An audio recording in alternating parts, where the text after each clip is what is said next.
Hello and welcome. My name is Kate Yates, and if you're watching this video, it's probably because you're interested in the changes we'd like to make to the scheme's governance arrangements. This video tells you more about what we're planning to do and how you can send us your feedback.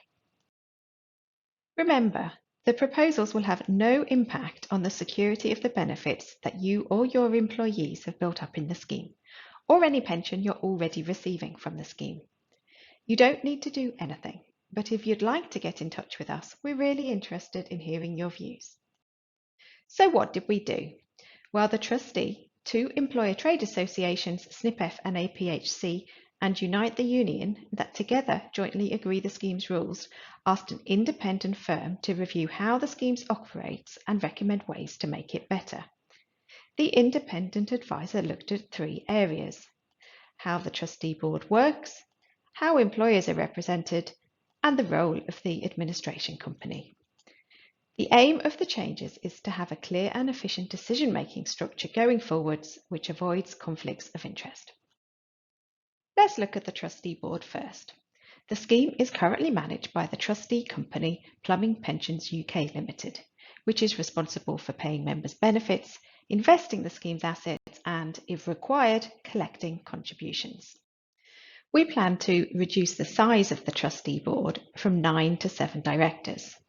2 directors will be chosen by employers, 2 directors will be chosen by the union, and 3 independent directors will be appointed. All the directors will be appointed for 4-year terms, and every director will have equal voting rights.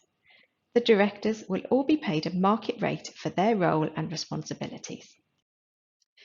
In the past, employers were represented by the 2 employer trade associations, but not all employers are in a trade association now, which makes it harder to seek consensus from employers.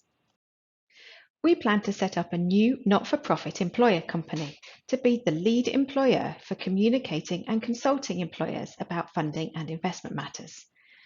The employer company would take over the 2 employer trade associations' powers to agree the scheme's rules.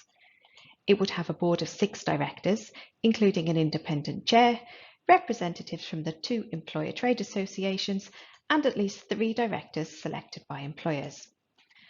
Directors will need to consider the interests of all employers when making decisions. They cannot just look out for their own business interests.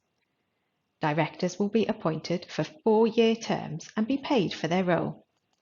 The costs of running this new employer company will be met by the scheme. The trustee delegates day-to-day administration tasks to the administration company, which currently acts as the lead employer.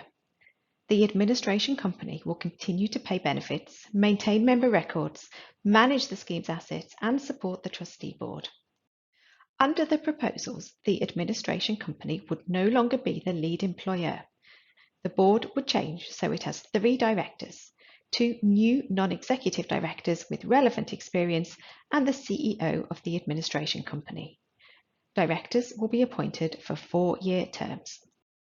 The trustee, the 2 employer trade associations, and the union are working closely together to ensure the scheme is well run and remains fully funded on a low-risk basis.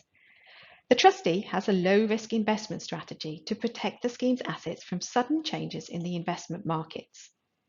It is really important to remember that none of the proposed changes will affect the security of the benefits that you or your employees have built up, or any pension that you're already receiving from the scheme. We're consulting members and employers about the proposed changes. At the end of the consultation, we'll consider all the feedback before we decide what to do next. If you have any questions, take a look at our website where you'll find more information and a feedback form to comment on the proposals. Alternatively, you can email us. We kindly ask that you send us your feedback by the 14th of January 2022. Thank you for listening.